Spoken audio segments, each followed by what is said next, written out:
Bharatiya Janata party के अंदर और उनकी सरकारों में 75 वर्ष से ऊपर कोई भी व्यक्ति होगा तो उसको संगठन में और सरकार में किसी भी पद पे नहीं रखा जाएगा, उसको रिटायर कर दिया जाएगा। और उसका सबसे पहले उस रूल के तहत आडवाणी जी को और मुरली मनोहर जोशी जी को रिटायर किया गया था। और उसके बाद तमाम यशवंत सिन्हा जी, सुमित्रा महाजन जी, कई लोगों को यहाँ टिकट नहीं मिली, कई लोग जो पद पे बैठे हुए थे उनको पद से इस्तीफा दिलवा के उनको हटाया गया। ऐसे कई सारे लोग हैं। तो अब अगले साल 17 सितंबर को प्रधानमंत्री मोदी जी 75 साल के होंगे और मोदी जी ने तय कर लिया है कि अमित शाह जी को वो अपना वारिस बनाएंगे और अमित शाह जी अगले साल 17 सितंबर को देश के प्रधानमंत्री बनाने का उन्होंने तय किया है मोदी जी ने।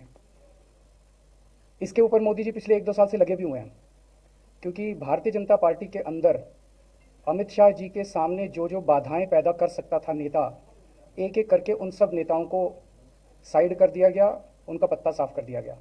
शिवराज सिंह चौहान को हटा दिया गया, वसुंधरा राजे को हटा दिया गया, डॉक्टर रमन सिंह को हटा दिया गया, देवेंद्र फडणवीस को खत्म कर दिया गया, खट्टर साहब को खत्म कर दिया गया, एक एक करके सबको खत्म कर दिया गया। एक ही शख्स बचे हैं जो अमित शाह जी के रास्ते का कांटा बन सकते हैं। हेलो, आवाज आ रही है?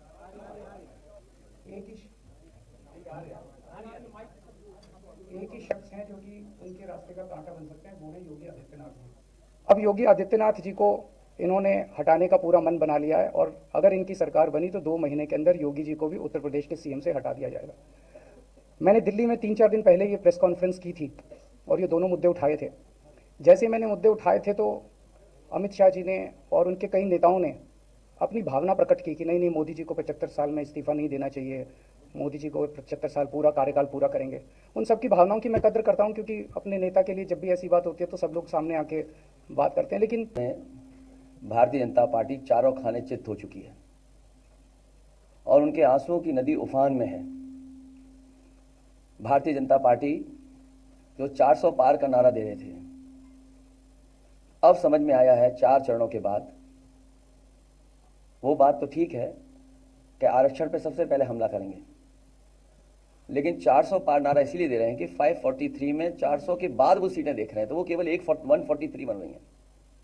तो वो स्वयं स्वीकार कर रहे हैं कि 143 से ज़्यादा वो सीटें जीतने वाले नहीं हैं, क्योंकि 400 पार सीटें 143 ही बनती हैं और 140 करोड़ की जनता इस बार इन्हें 140 सीटों के लिए भी तरसा देगी। ये यूपी, दिल्ली और पंजाब ये 99 सीट के खेल में ही उलझ जाएंगे।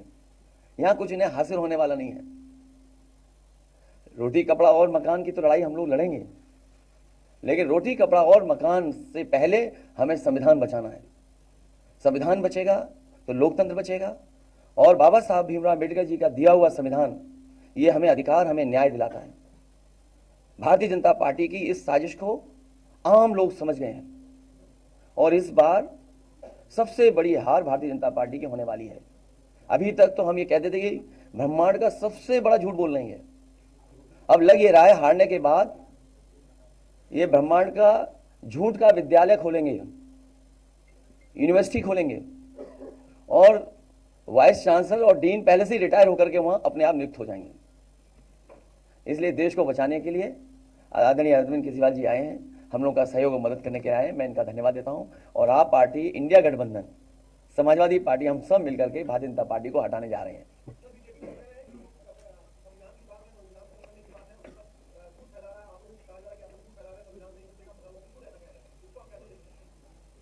उनकी कौन सी बात सच निकलेगी? अभी आपसे कहा कि 75 साल वाला जो वो है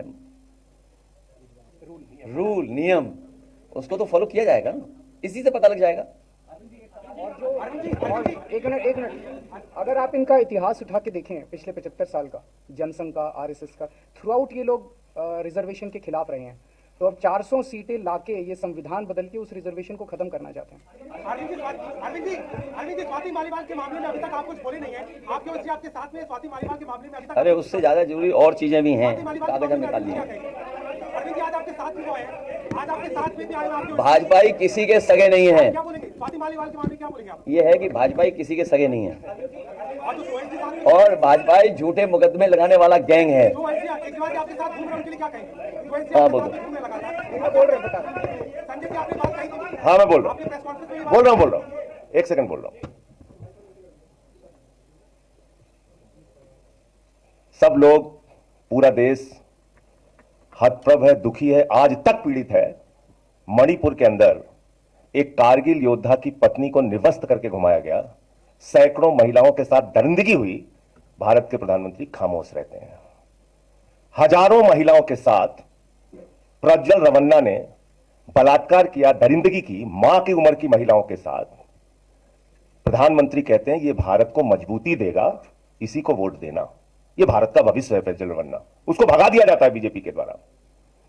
पहलवान बेटियां जब जंतर मंतर पे लड़ रही थीं न्याय मांगने के लिए, तो यही स्वाति मालीवाल जो महिला आयोग की अध्यक्ष थीं, रात में उनके समर्थन में गई थी, पुलिस के लोगों ने घसीट के मारा था।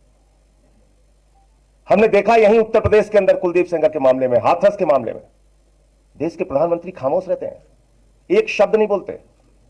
आम आदमी पार्टी हमारा परिवार है, पार्टी ने अपना रुख साफ कर दिया है और मैं चाहता हूं जितने विषय मैंने आपके सामने रखे हैं, देश के प्रधानमंत्री और भारतीय जनता पार्टी को जवाब देना चाहिए। स्वाति मालीवाल के मामले में जवाब देना, जब वो पहलवान बेटियों के लिए जंतर मंतर पे न्याय मांगने गई थी स्वाति मालीवाल जी, उस समय घसीट घसीट के मरवाया पुलिस वालों से। तो इसलिए इस पर राजनीतिक खेल ना खेलें, मैं सिर्फ इतना कहना चाहता हूं। धन्यवाद।